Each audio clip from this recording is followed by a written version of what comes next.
Welcome to We're Not Wizards. We are the best, but not wizards. Enjoy the show!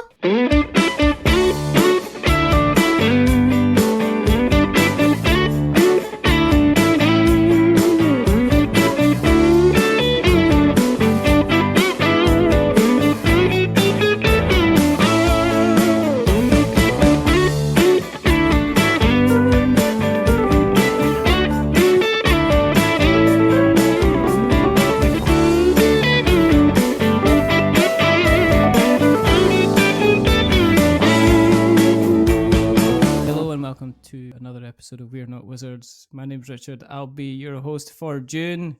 Right here in June, it's singing a lovely tune. There's something singing a lovely tune in the background just now, but we'll get onto that in an absolute second. There's something chirping away like it's like the happiest thing in the world. Now, the last time that we all got together, my good friends, we had Tori Brown. They were on the episode. Now, they did make a couple of comments. So, in this kind of situation, I think it's right that you have to you can't just have one person there. You've got to go the full Fort Circle and bring on Kevin Bertram, who is like the founder, he's the owner, he's the big kahuna, he's the intelligent cheese, he's the big boss, he's the main man, he's the bright, shiny star in the chirpy sky. So from Fort Circle Games, I've got Kevin Bertram. So how are you doing? I'm doing great. I have to be honest, today has really been a day of new knowledge. Right. In preparation, I was looking up famous Scottish people. And I know like some of the big ones, right? Robert Burns, David Tennant. But Calvin Harris is Scottish. I had no idea. Yeah. So, yeah. Sean Connery. I've heard of him too, yes. Most of the doctors that are part of Doctor Who, all the good ones are Scottish. Peter Capaldi. Peter Capaldi. Even, your man Sylvester McCoy. That was towards the end of the kind of the Doctor type of era where they were doing lots of their stuff. They did lots of their filming in like kind of quarries and warehouses with kind of like inflated rubber gloves for bad guys and stuff like that. But they kind of did their best at the time. I think Colin Baker is when it started to really get a little off the rails bad. Peter Davison wasn't terrible, but I had grown up on the Third Doctor, John Pertwee, and so I know everyone else is a Tom Baker, and like obviously I have a lot of respect for him, but like. It's just interesting, and then that big hiatus, and now I'm glad it's back. So, and now my daughter can enjoy it. So, well, the first Doctor I remember, and it was the strangest episode ever. It was the regeneration of Tom Baker into is it Peter Davison? So I'd never seen Doctor Who before. So my first, and like in those days when I was growing up, there wasn't such a thing as the internet. I mean, now kids, if they're going in to watch a first thing. They've already watched about 5 YouTube videos about the stuff. They've probably read the Wikipedia. They've gone on to watch kind of TikToks and reaction videos to different episodes, so they know kind of what they're getting into. And I think it was one of the first, and the Master was in it. And it was, the Master. And he was still into shrinking people at the time. But I remember seeing this regeneration and this guy kind of seeming to die and then kind of get up, being a completely different person altogether. And that was my kind of first foray into Doctor Who. Welcome to We're Not Whovians. Well, we'll be discussing the latest news. I don't know. It's an exciting time. I don't know if they're kind of starting. It's almost like I'm quite excited for the potential new series. I'm pretty excited to see David Tennant back even if it is for like a special episode. Pretty excited to see him coming back. Yeah, definitely. I'm pretty excited to see what kind of happens after that as well, where they're going to take the direction. And I think I'm more excited because they've got a decent writer back in. Yes. Because Jodie was good, but I think Jodie got robbed by some really, really bad kind of writing, I think. And I think that was true under. I had higher hopes for Peter Capaldi. I think that the writing wasn't great for him. Like, so, but I really. So the first episode my wife saw was a David Tennant season. It was the one where with not Marie Antoinette, but whatever, the Mistress to the King, Madame Pompadour. And All right, okay. That set a high standard. And Yeah. so, those early of the reboot were fantastic. And so the later seasons, we just haven't been as super engaged with it. So, but yeah, there's high hopes. So Yeah, we'll see kind of what happens. What we like to do in the show, apart from obviously go off on mad tangents that are kind of obviously orange coloured and beautiful, is I got a couple of questions. Okay, I'm going to start off with the logo. Okay. Sure. Is that meant to be a boot? Is that meant to be a boot, or is that some kind of American kind of shape of a state kind of thing that I'm not getting? So I live in the District of Columbia, which is not a state. We do not. Right. We can vote for president, but we don't have senators or congressmen. So it's sort of taxation without representation. And so those of us who live in DC have a very strong affinity for the district. And so that shape is the shape of the District of Columbia, which used to be a full diagonal. It used to be and then because it had been made up of part of Maryland and part of Virginia. And then in the 1830s, I think the Virginia part got given back to Virginia. And so the remaining part is just the Maryland part that was given to create the National Capital District. And that's what that logo is. That's what the logo is. Because I was wondering. I was going to wonder, where's the boot come into it then? Because it does look like it's something kind of kicking. And a little side note also, Fort Circle was the string of defensive forts that protected the capital during the Civil War from the Confederacy. So it all ties back into the history and geography of Washington, D.C. So, have you always been a history kind of buff? Have you always been into your history? Was it something you've grown into? Because I think it's like one of these. I think it's either something you're interested in or you get into from a pretty early age, and then you go off and study it, or it's something that you kind of take up, like building a model railway or learning how to ski, that you then go, right, I'm going to take this part of history and I'm going to learn kind of everything about it. Have you always been kind of interested in history? Yes. I've always liked history. I mean, and growing up, I was playing, I didn't play Candyland with my dad. Like, we kicked it off with games like Feudal and then, Risk and then Axis and Allies. And so, I enjoyed playing games about history, but I also enjoyed history. Like, that's the bulk of the reading that I do is historical reading. So, and I've actually found that, well, I was younger and I was always like, oh, World War II or whatever the big things are. But now I'm kind of interested in like offbeat topics like the banana trade in the Caribbean or the history of the guano trade. We actually have a game that's coming out on that. You know what guano is, right? Yeah, it's not like bat droppings, basically, isn't it? Yeah. Mostly birds, but bats. Yeah. Okay. So it was the most valuable.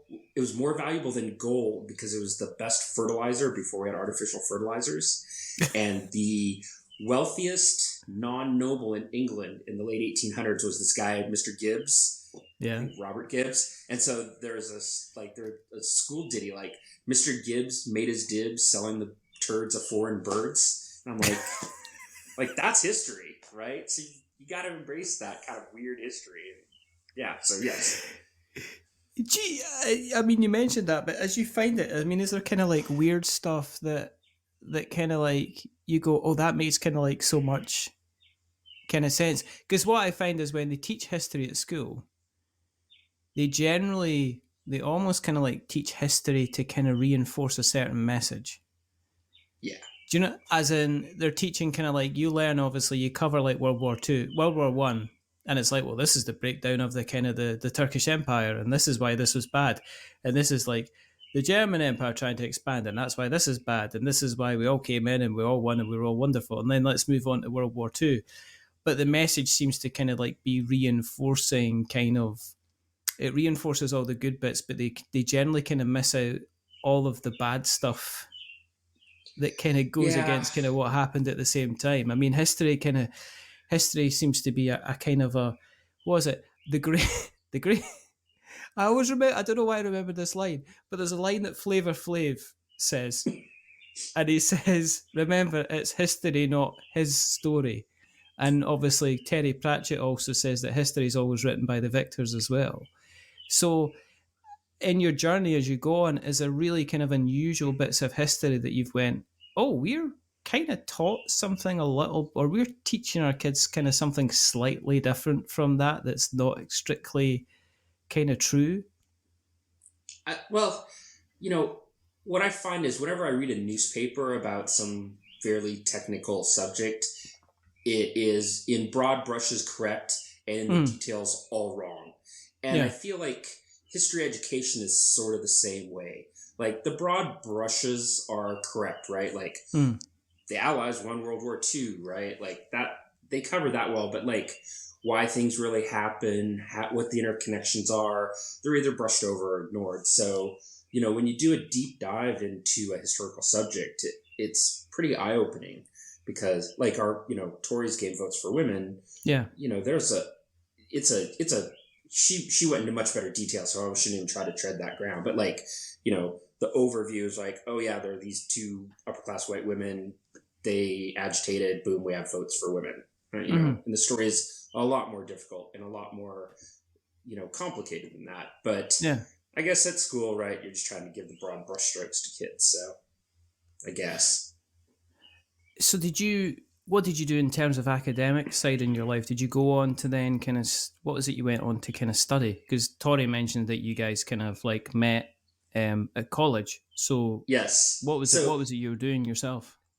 So I studied history and philosophy as an undergrad, and then I dropped out because that was in the mid-90s. Well, I didn't drop out. I went to graduate school, and it turns out I was missing some classes for my undergraduate degree. So I dropped out of graduate school, but that was in the mid-90s, so I started working in the technology industry.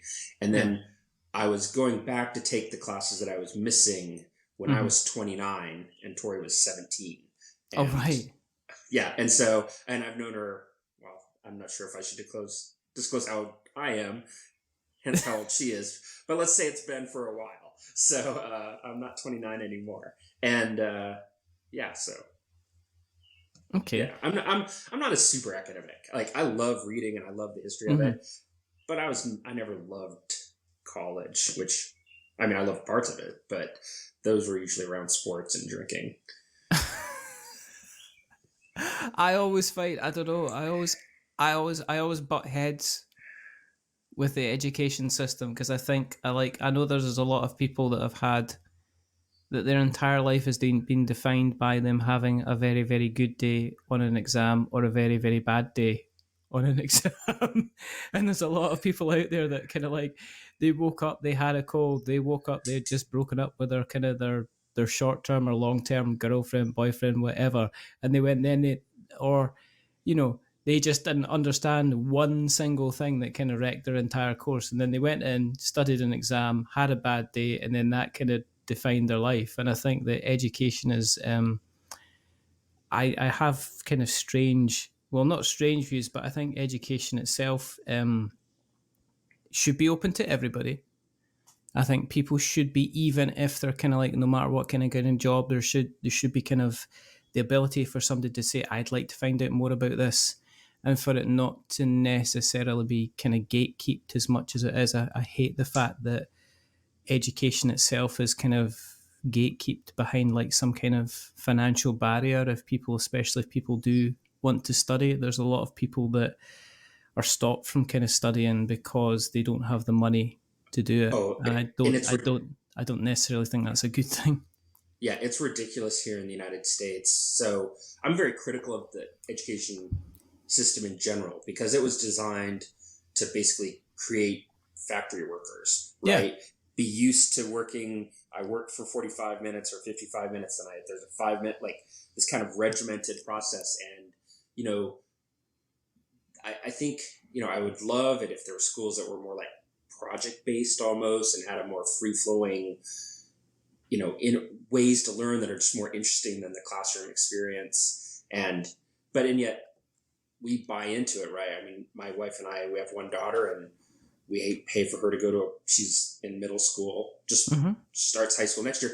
And, the tuition is significantly higher than our mortgages. And like, thank God we only have one child so we can afford it. But if we had 2 or 3 children, right, which you're talking about, we wouldn't be able to. And yeah. it's a really skewed system here in the United States. But I don't know if your listeners really care about my theories on educational philosophies. Look, this is the whole thing, right? And I said this to Tori last, and I always say it all the time, is that I'm interested in the person behind the games and their ideas and everything that they produce, because I think the more you find out about the person and where they stand in life, it helps you understand why you make the games that you want to make, and you also produce the fun that you want to produce as well. So I think it's always kind of highly kind of interested. We're lucky in Scotland at the moment in terms of education that if my kids are going to university, they don't have to pay fees to go to university. University education in Scotland is still free. Wow. If you're coming from outside of Scotland, however, there are fees that you pay. But if you're a citizen in Scotland, you don't have to pay it. If you go down, like if you literally go 100 miles across the border down into England, you start having to pay kind of £9,000 a year, which to me is just like you're literally telling somebody in order to get the best step possible in life, you've got to take £36,000 worth of debt into you, which is just, again, it's like your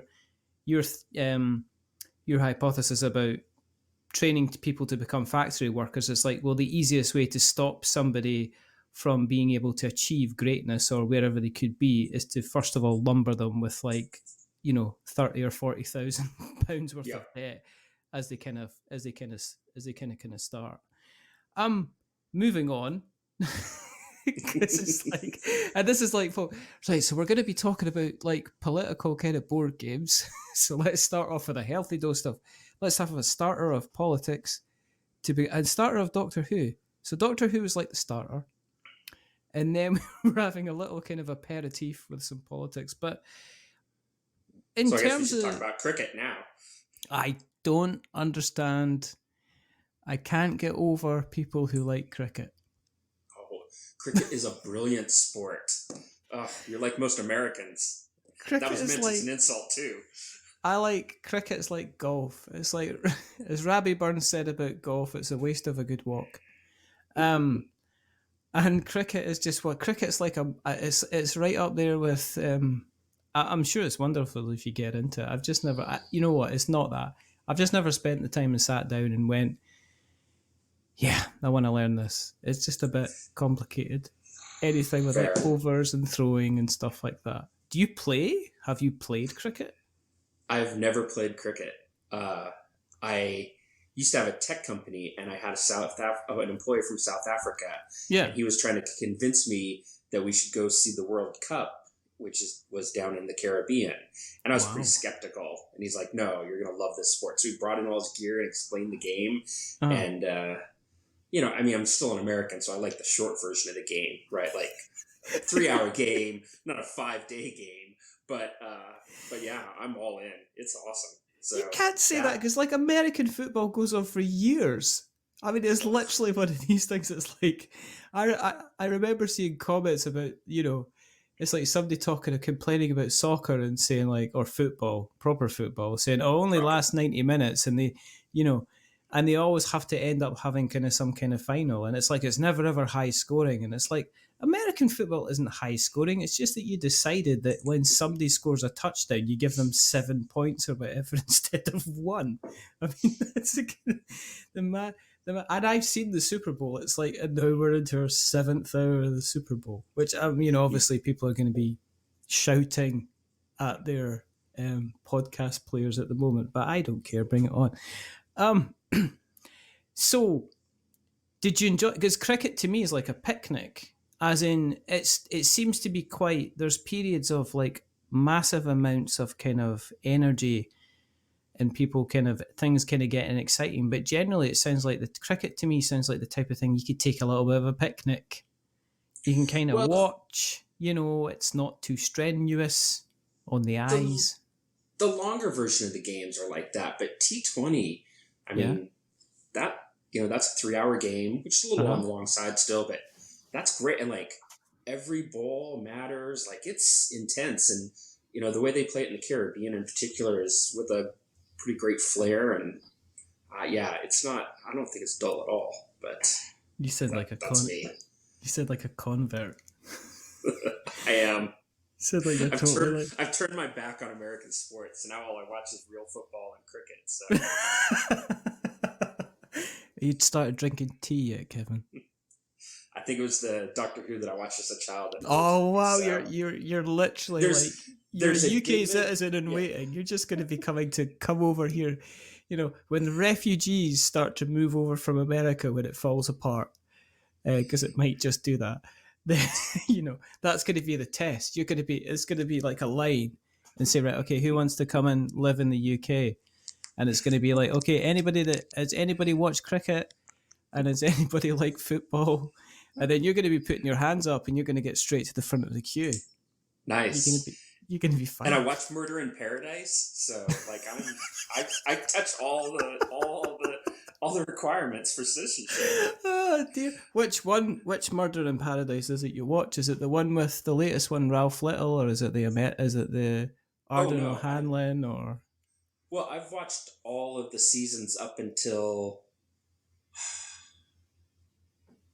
I'm not sure who. So they're a little bit delayed here. That we get them through Amazon Prime. So, all right. But I've watched from.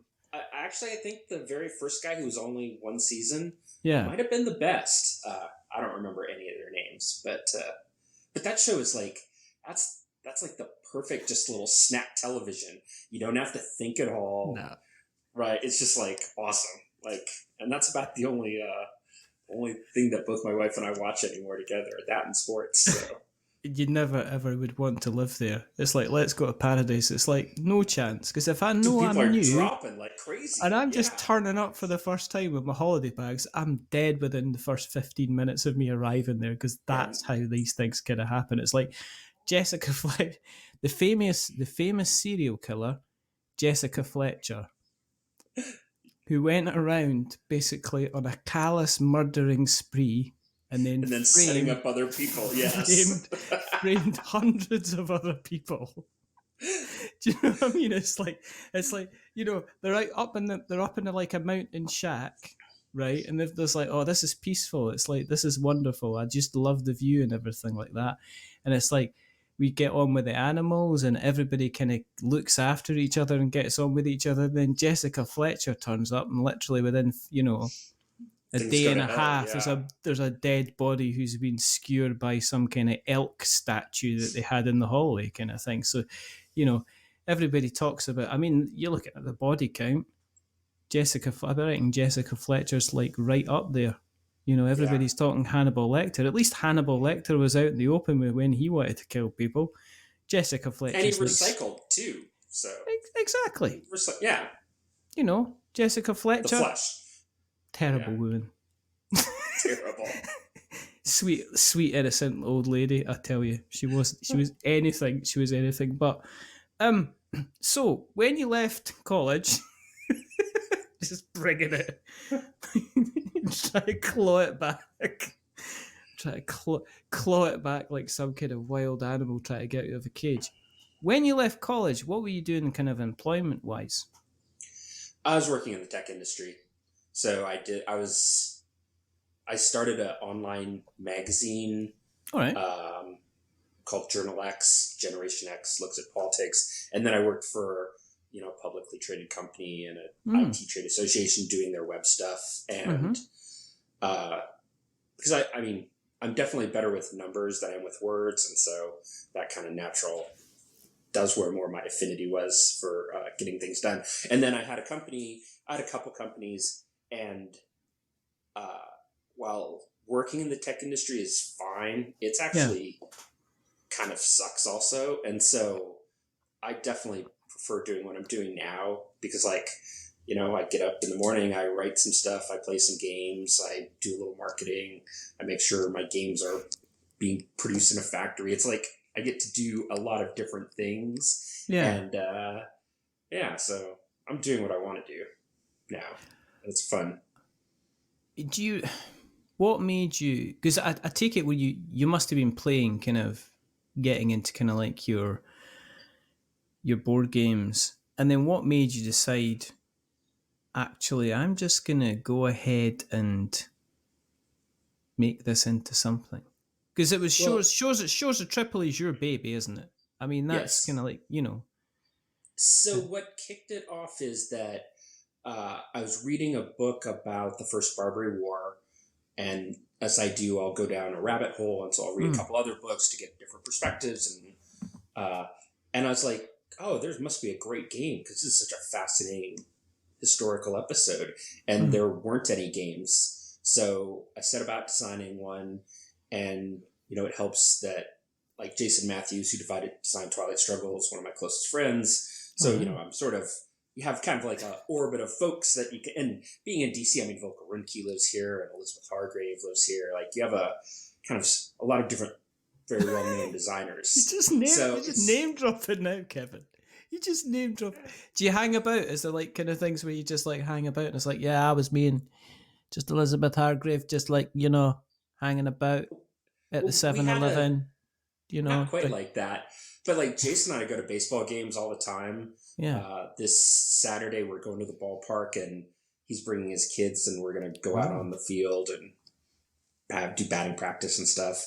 And then I've like Volko, he hosts, he's a vegan, so he doesn't like to go anywhere where there's not vegan food. So he never comes to the ballpark. But he hosts games at his house. And so I have a sauerkraut sandwich and then usually get beat, which is really annoying. But yeah. So yeah, it's a great place to be a game player, Washington, D.C. Like, it's awesome.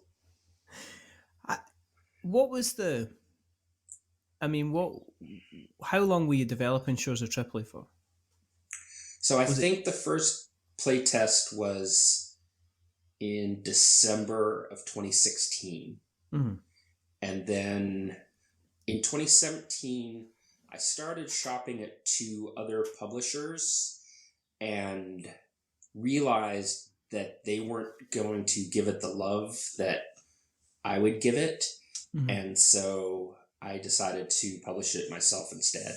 And so I set up Fort Circle in June of 2017 and went from there. So, but it didn't get published till 2020, right? It took time, right? We ran a Kickstarter campaign in 2019, but I went through an extensive development process. We had, 600 playtesters or something absurd like that, which is good. And that's, one of the things we always try to do. And then, the pandemic slowed things down a little bit, so the game didn't come out till the end of 2020.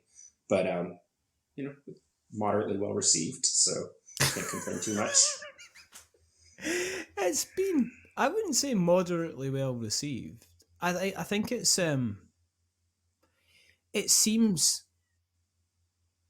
it's very kind of well put together, and for I did kind of like, I've played it a reasonable number of times, and what I found about it was there wasn't, sometimes with war games or these simulation games, there can be a little bit of faff about them, if you know what I mean. You feel like you kind of like, it's like me talking. You could get to a point an awful lot quicker, and sometimes there's just like extra stuff that's kind of added in there. And what I found with Shores of Tripoli was it was a fairly kind of lean kind of experience. And I said this in the review, which was, you kind of where the journey's going. Where you're kind of going, but the prospect as you're playing through it, you never kind of feel, it's in a kind of almost like a controlled environment that it kind of feels balanced and it follows kind of like the flow. So you've got like the introduction of the kind of the army that's coming in. You've got like the the additional naval help from Sweden if I'm wrong. Sweden. Yeah. Yeah. So you've got that kind of coming in. And these are things that you kind of introduce, but they're kind of introduced in a kind of a balanced, kind of piecemeal manner. But also at the same time, on the design notes, because you're quite unusual that you give an actual design. It's quite unusual because I see some designers kind of give design notes, but usually their inspiration and their thoughts behind the game is something that they kind of bring out in kind of like an interview. Was it did you a conscious decision and say, like, I'm going to write down kind of my thoughts and feelings about the kind of the game and things that I had to take out and things that weren't in the game and stuff like that? Was it a conscious decision to actually produce that as part of the overall game as well? Kind of. So obviously the historical essay was super important to me, Mm-hmm. and that was written by a woman who's now a professor at the U.S. Naval Academy, where the game is used in the classroom. And that I knew that was a must-have. And the designer's notes I wrote basically for myself if I was buying this game. I'm like, what would be the things I would be curious about? Mm-hmm. And so I wrote it as if I was buying the game, not knowing anything about it, but like, well, why did they do this? And why did they do this? And so that's the kind of questions I'm always curious about. And so that's why I wrote it that way. We'll probably do a second printing next year, and I might tighten that essay up a little bit. I don't think it's necessarily my best work, but in general, I was happy with the direction of it. So to kind of get a feel for why I did the things I do. Not to exactly change the subject, but I have a Substack that it's called Negotium Ludorum, which is the business of games in Latin. And I talk a lot about like, all right, here's why we're changing how we're doing shipping, or here's why we're changing how we're doing this, or here's why we do this, and here's the cost of this. Because I find that kind of, business history, I guess, or development history really interesting. And I know everybody doesn't, but at least some people do. And so I'm sort of writing towards those like-minded souls, I guess. No, I mean, I totally understand it. I know that there's a few people that kind of do kind of like designer diaries. I know that Frank West does a regular one. Obviously, Jamie Stegmaier is kind of famous for doing his blog, and he kind of, because there still seems to be a little bit of, not secrecy, but I think because board game manufacturing and production and a lot of the journeys that people go through, they go through them by themselves. So they'll decide to Kickstarter something, and then it's like, yep, we managed to get this Kickstarted, and we managed to kind of get it out to you. And a lot of people don't share the kind of the individual journeys of that. I don't know if sometimes it's in case somebody goes, you could have done it this way and it would have saved you 3 months, and they're like going, oh, okay.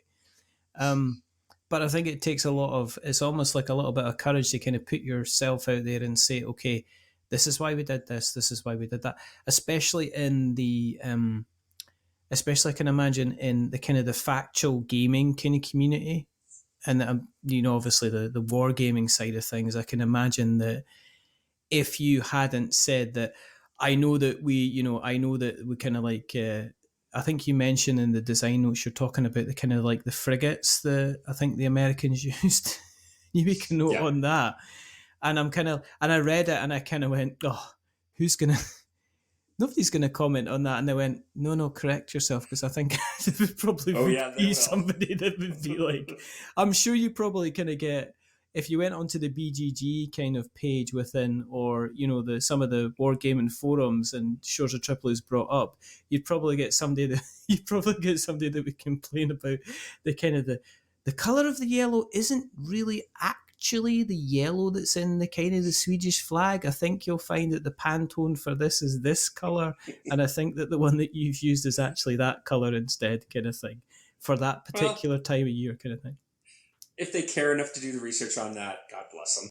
Is it too early and too public to say congratulations for the Charles Roberts nomination for Votes for Women? Well, that's a sticky issue. Shall we not talk about that then? No, I'm happy to. On one side, there are some people who are very, their sense of the world has been upset a little bit by that nomination. Right. But then on the flip side, you know, I'm there's an award for like best presentation, and I really think that Votes for Women should have been one of those 5. But you know, reasonable people can disagree, so no big deal on that. The one that I'm a little peeved about is that Tori did not get a nomination for Best New Designer. Yeah. They only had 3, and I'm not meaning to take anything away from the 3 nominations there were, but you know, usually there's up to 5 nominations in these categories. I certainly was a little shocked that Tori was not one of the boys enlisted. So, but maybe that has something to do with it. I mean, talking of that, when Tori was kind of regaling the tale of how Votes for Women kind of came around, they said that basically, well, you know, they came to you and said, what about this idea about, you know, the kind of the suffrage, the 19th Amendment, the kind of the suffrage struggle, and you turned around and basically said, well, that sounds wonderful, go away and make it. Was it like that? Did you actually say, right, off your trot then, and go and get it made?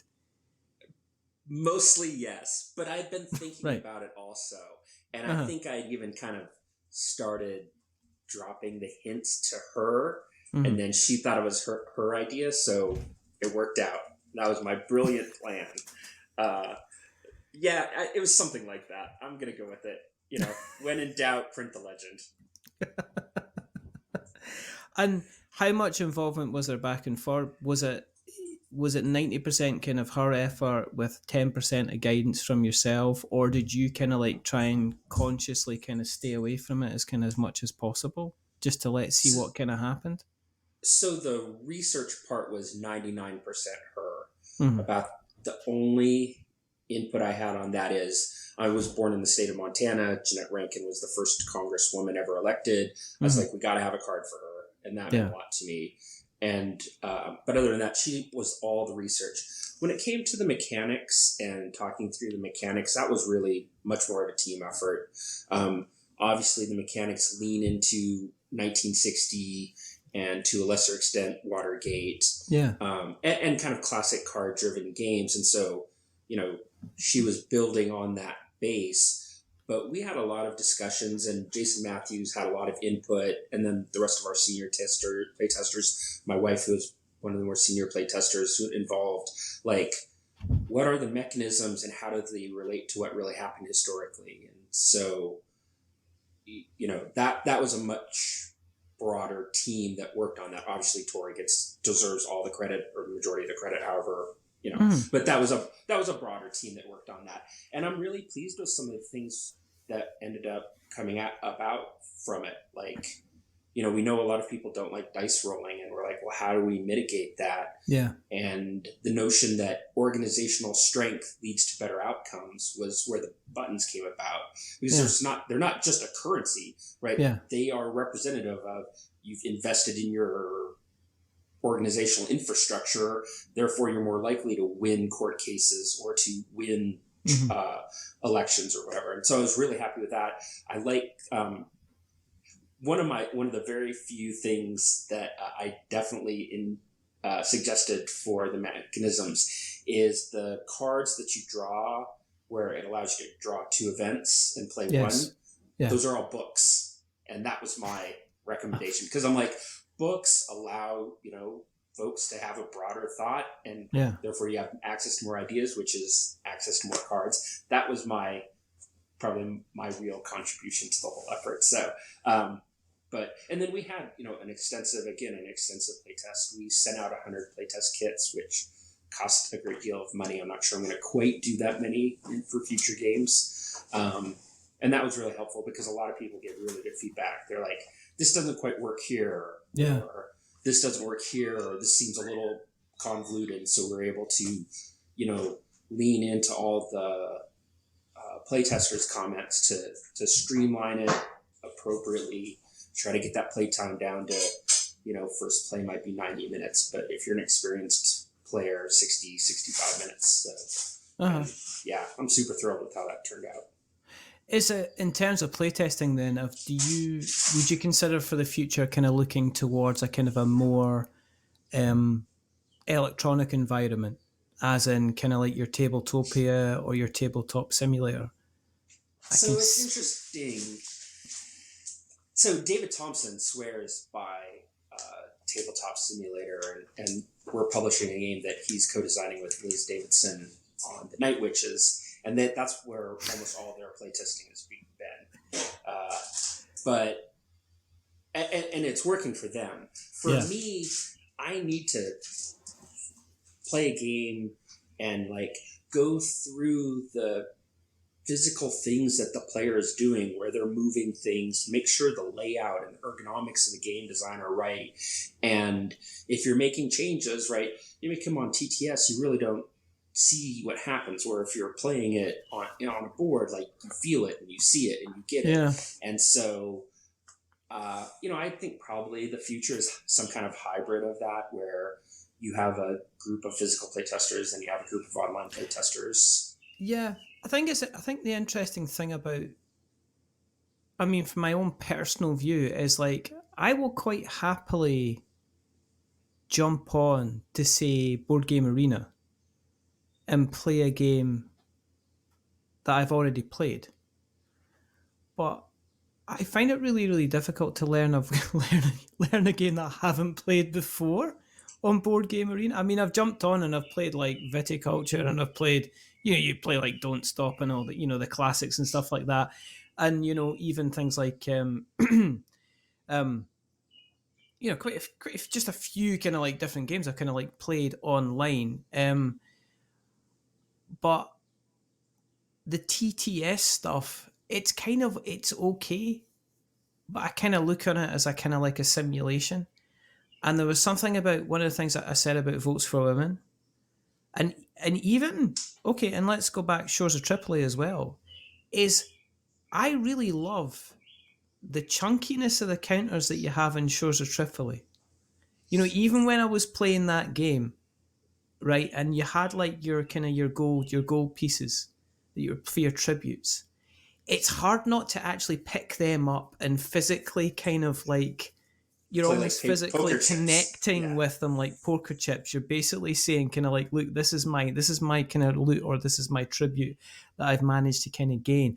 And the ships were kind of chunky, and just the feel of the card stock. And it's not like a big game. It doesn't take up a huge amount of space. And even once you've got the cards in, but it was the same with like Votes for Women, with the crosses and the ticks and the crosses. There was something very, very tactile about physically being able to handle those pieces and kind of put them out on the table. Even like the senator columns, the pillars for the Senate, there's something kind of really, really nice. I don't know if it's maybe just a little bit of Luddite in me. I mean, I'm quite happy to jump on to like, I'll play Ticket to Ride on the phone app. I've even played Galaxy Trucker, which for me was just weird.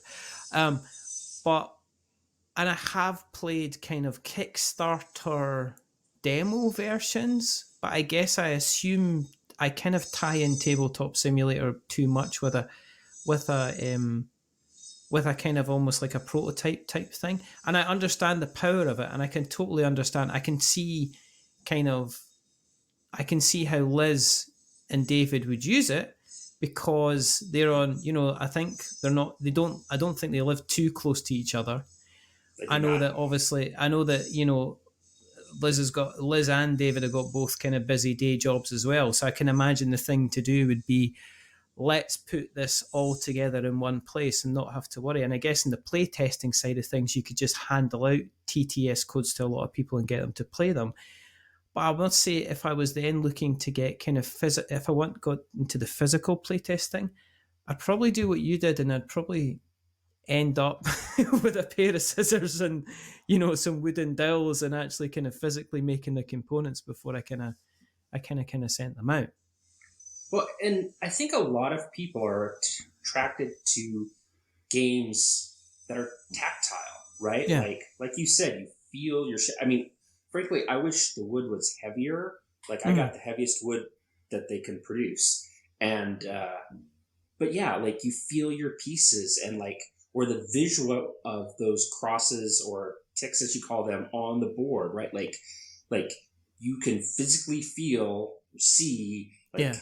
your impending doom or not, right? Yeah. Like Yeah. and Yeah. I just don't think you can replicate that online. It's not as good of an experience, and so even if we do, some playtesting online, I'm despite working in the tech industry, I am kind of a neo-Luddite in ways, right? Like I want a board game to look good on the board. When I Mhm. was in college, I worked at a game store. The Gamekeeper is a chain of like I don't know 40 stores, mostly in the West, and like the chess sets that we sold were gorgeous, right? Like Yeah. you're buying that not to play chess, you're buying that so it looks good It just while you gets play displayed on the chess. table. Yeah. Yeah. Yeah. Yeah. Yeah. And the idea with Shores of Tripoli and Votes for Women and the other games that we come out with, the idea is they are good games to play, but they also look good, Mhm. and they can be used to entice people who are maybe game curious or history buffs who aren't gamers, and Yeah. bring them onto the cause. Well, yeah. I mean, and that. I mean, if you do look at, I mean, even if you look at like Twilight Struggle, which is a classic, and the color scheme's absolutely fabulous. But it's still, if you just look at the board, it looks like, oh, where does this go? Where does this go? And I've seen kind of like some of the more in-depth kind of war games, which are like hexes and squares and cards and a map, and that's kind of it. And there's not. It's like somebody would go, so what's this like? And it's like, this is the best game ever made, and it's like it doesn't look like I don't know if I'm just like being kind of like an art snob, but I think you're right. If one of the things about Shores of Tripoli was it's a it's a primary color festival. You've got your reds, you've got your yellows, you've got your oranges, you've got your golds, you've got the board itself is so that when people come over, they're going to be looking at it and going, so what's this game then? And Votes for Women, it's graphical design and stuff like that. Again, everything down to the graphical design on the cards to the kind of the board itself. And once you get all the ticks and crosses out, it certainly kind of looks kind of inviting. Now with Votes for Women being as received as well as it has been, and Shores of Tripoli being received as well as it has been as well, have has that, and you're talking about like Halls of Montezuma, which is a game coming up. You've got Guana. Has that enticed you to look at kind of topics external to kind of like your modern or your historical kind of wargaming and say, what else can we potentially kind of gamify here? What could we make a game, or is that a bit of a struggle? Well, I mean, if I wanted to make money, I'd make some fantasy game with cute little animals or dragons or whatever, right? But I guess I don't want to make money, so that's why I stick to historical topics. But so we were pitched a design on D-Day, Yeah. and I have to be honest, the design was pretty good. I really like it. I'll buy it when it comes out, but I decided not to publish it because there's already several hundred games on D-Day, and I don't know this game added anything to it, and it was a little loose on the history, and I'm like, oh yeah, yeah, right, right, Yeah. so, And for the purposes of the tape, I would just like to say I've brought up evidence marked ABC, which is the Undaunted Reinforcements box, which is fully full of Undaunted.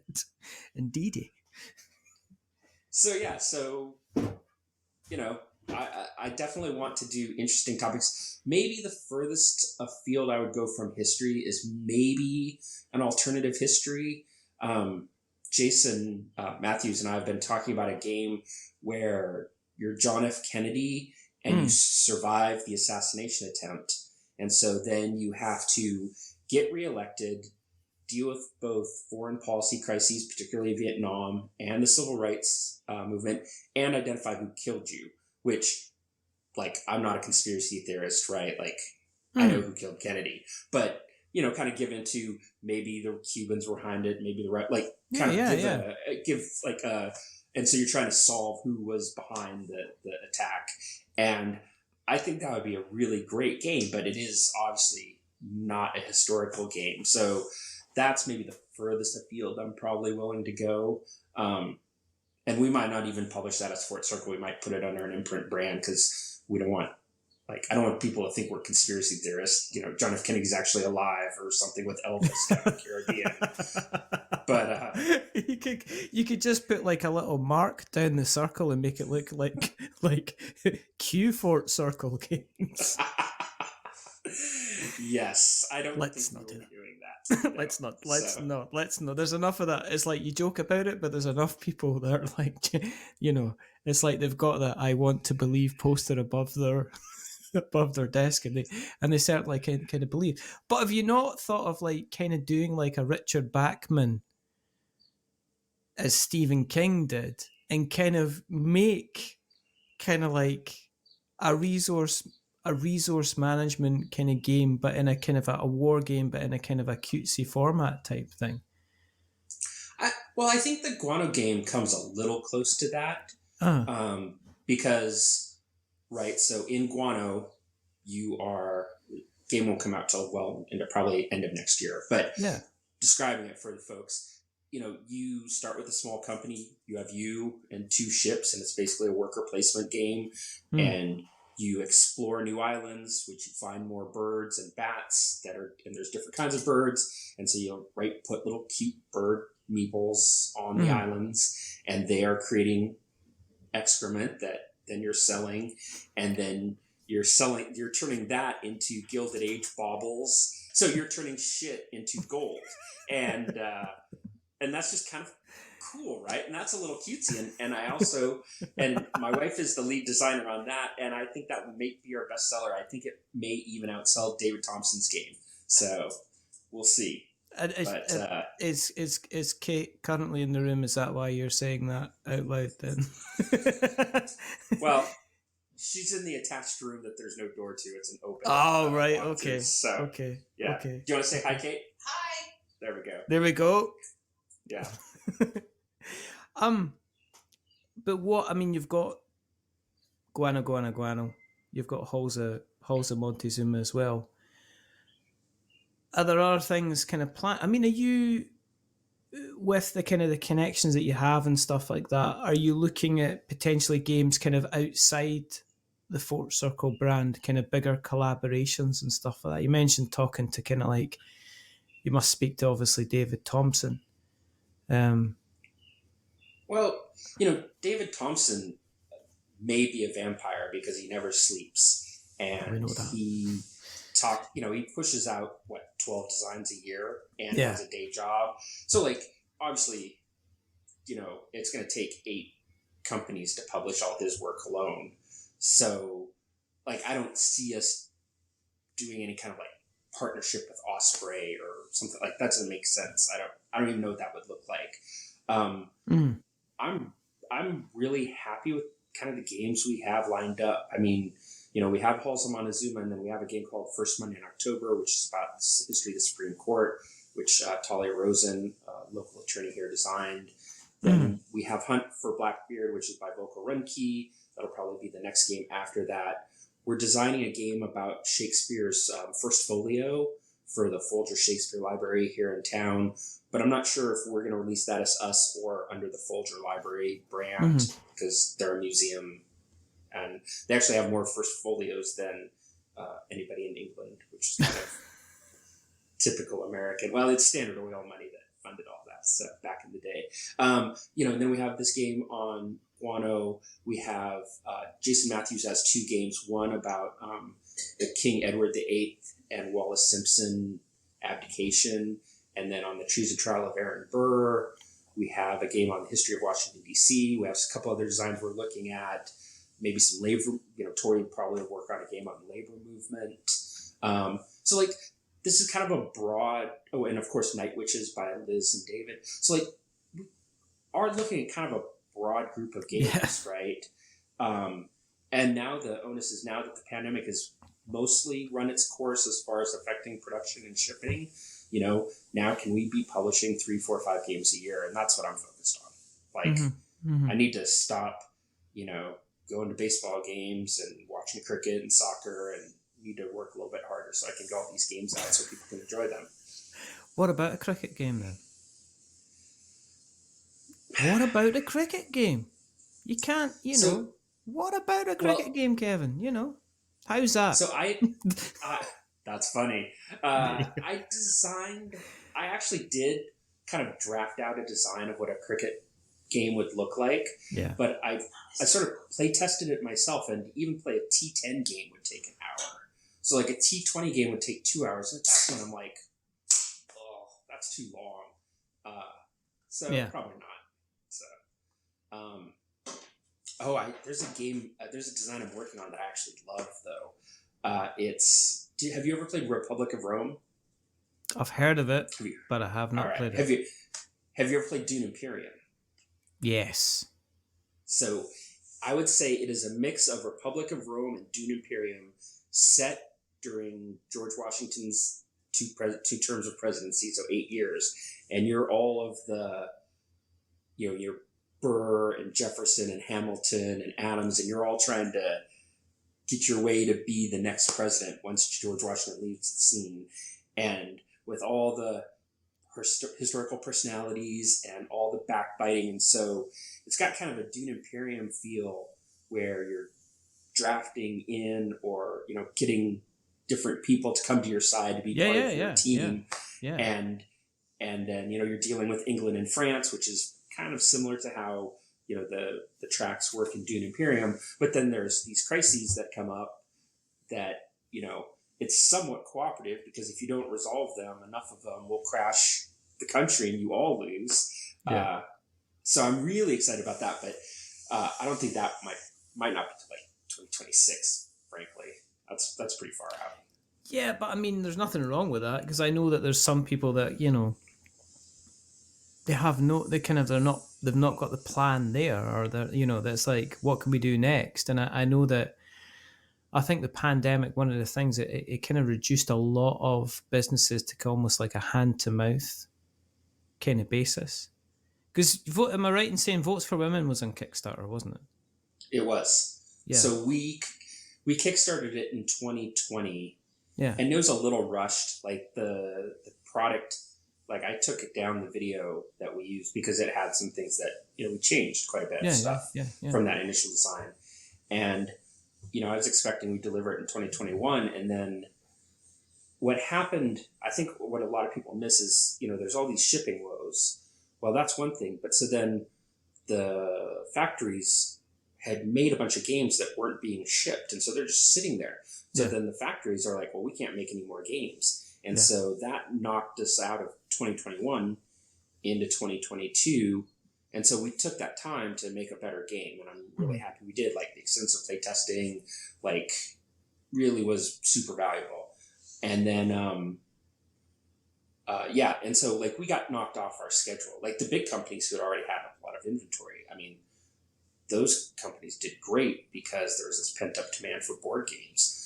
But, you know, newer companies who are trying to get product developed was just a nightmare. Not a nightmare. It was a challenge. It was an opportunity in corporate speak. But so now, you know, the shipping prices are back to normal. I mean, production prices are higher because of inflation, but they're not terrible. Yeah. And so, you know, I think we're kind of on a normal path, and we survived. Whereas, you know, certainly we see that some game companies have not survived. So I'm glad we survived. Mm-hmm, mm-hmm, mm-hmm. Now, you seem pretty sociable fella, because you've got your own little con. Am I right that you're on? Yes. Circle DC. Circle DC. Yeah. So that must. How did that come about then? Well, so Tori and I, as she probably related, we did debate, and I really enjoyed hosting debate tournaments. And so, like in the 2010 to 15 era, I was working with embassies here in DC to host debate tournaments and colleges, mostly from the States, but like some teams from Africa and some teams from Europe and some teams from Canada would come. And it was really super fun. I really enjoy kind of that kind of thing. I think if I really had answered my true calling in life, I would have been a wedding planner, because that's the kind of thing I like to do. And so no one's hiring an overweight middle-aged white guy to plan their weddings, so the second best thing is to plan a convention. And so we're really lucky, right? We have all these designers local, and you folks came in and we did some interesting things. So we had a tour of the Pentagon by one of my friends who's a war gamer. He is the war gamer for the Joint Chiefs of Staff. Like, that's his job. And so he gave a tour to folks who wanted to sign up for that. And now we're thinking about the things we can do next year. And right, like there's historic cruises, there's tours of the Capitol, because we're making this game about the Supreme Court. We're working with the Supreme Court Historical Society, so they're super cool. Our project with the Folger Shakespeare Library, it's all downtown DC. So, we're trying to think about, we want people to come and play games. We probably want to add kind of an academic track so we can, think about games in a slightly more serious context, but then we want to do cool shit. And I think that DC is one of the coolest places to do things. Yeah. So, so that's sort of where that comes from. And I hate going to conventions because I never kind of know what my role is. Like, if I'm teaching games, okay, I know what my role is, but I don't just like roll up to someone and say, hey, let's play a game. Like, I'm not that extroverted. Yeah. But since it's my convention, I can do whatever I want. I'm like, come on in. It's my party. And so you don't like it, you can leave. So that's, I think I should just host 2 conventions and not go to any conventions, and I'd be happy with that. So you need to run it. I think there's a convention board game. Yeah. There has to be some kind of resource planning convention type board game. I was watching. So when I was playtesting the Shores of Tripoli, I saw someone who had a game about attending a game convention. So it wasn't about hosting it; it was about going, and you had to. I don't know. Yeah. And I was just like, yawn. Like, that's not fun. Like, I guess I'm a little more grounded in the games I want to play. Like, games about artichokes and antelopes and whatever are fine, but they're not really the games I like to play. So I like to play, like Terraforming Mars. We have a mission. We're trying to terraform Mars, and our corporation is the best. I'd love to be art director for Terraforming Mars, because there's so many things I would do. So many things. There's so many things like that. Do you know what Terraforming Mars is? Terraforming Mars is a pair of Crocs. That's not saying it's a Croc. What I'm saying, it's a pair of Crocs, right? It's a really, really good kind of practical application, and I can understand why there's certain people that find it comfortable. And for a lot of people, it is their comfort game. They will slip on a pair of Crocs and they'll put Terraforming Mars on the table and they'll play it. And, they'll not be able to go out in cold weather in it. They'll not be able to go out in the rain wearing their Crocs. They'll not even be able to go out in the snow. If it gets too hot, the Crocs will get too hot, but they like their Crocs. And there's so many things that I would take with Terraforming Mars and kind of change it on a slight kind of practical level, just to kind of make it. And people do already, which is the funniest thing about it. And they're the fierce defenders of it. I'll agree with you and disagree with you. I think the gameplay is pretty solid. Like, and it's pretty easy to teach. Like, it's got a lot of value in that. As how it looks on the table is an embarrassment, right? Yeah. Like, some of those cards are terrible. Yep. And it's a set of Crocs. From an artwork, yeah. So, I guess I mostly agree. But I think it's a good game. I mean, it's easy to teach to people. People get the metaphor, what you're doing, and that counts for a lot. So, Yeah. And it's sold more copies than Votes for Women. So, time's gonna tell on that. I think that's true. We'll see. time's gonna tell on that. Time's gonna tell on that. If people have listened along and they want to just keep in contact and just keep an eye on your little fort circle, where do you exist on the internet webs, Mr. Bertram? So I'm fairly active on Twitter at Fort Circle. Mm-hmm. Our website is fortcircle.com.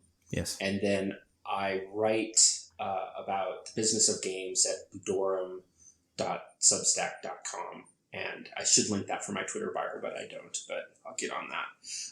So yeah, those are the main places. And what we'll do is we'll make sure we take all of those links and we'll put them in the show notes so that we have got notes to show. And if you want to keep an eye on what we're up to, just go to the internet webs and search for We're Not Wizards and you'll find us in all the various different places. We've got the blog. We've got our Twitter account as well. We've got our Instagram account. We've got our Facebook group. We're just everywhere like some kind of hot summer rash, which isn't itchy enough to be annoying and make you get cream, but kind of is just kind of always there in the multimedia background. Empire. Multimedia empire. Indeed. And also, if you've liked what you listened to tonight, go on to your podcast catcher of choice and drop us a rating or review. If you are going to be giving us a rating or review, remember not to give us 10 stars because it makes me big-headed. I don't need to be any more big-headed. But at the same time, don't give me 1 star because it makes us cry. Give me something in the middle, like a 5, because it's average. I'm just a little bit average. But the person who's not been average is rather wonderful, rather fantastic, came full circle with his forts while standing on the shores of Tripoli and looking at his votes for women and making sure the whole thing doesn't turn to guano. It's Kevin Bertram. Thank you very, very much for guesting, Kevin. It's my pleasure. And there's only 2 more things to do. The first thing is to remember that we're many things, but we're not wizards. Are we wizards, Kevin? No, absolutely not. Yes. And the next thing is to say goodbye. So it's a goodbye from Kevin. Say goodbye, Kevin. Goodbye, Kevin. And it's a goodbye from me. Remember, stay safe, roll 6s, make something awful. And if you're liking a bit of history, but then you look at the history books and you're just like, they're history books and they're a bit dull and they're a bit dusty and they're a bit grey and they're a bit boring. You want a little bit more excitement of your history, then get yourself to Fort Circle Games. Until the next time, goodbye. A wizard is never late.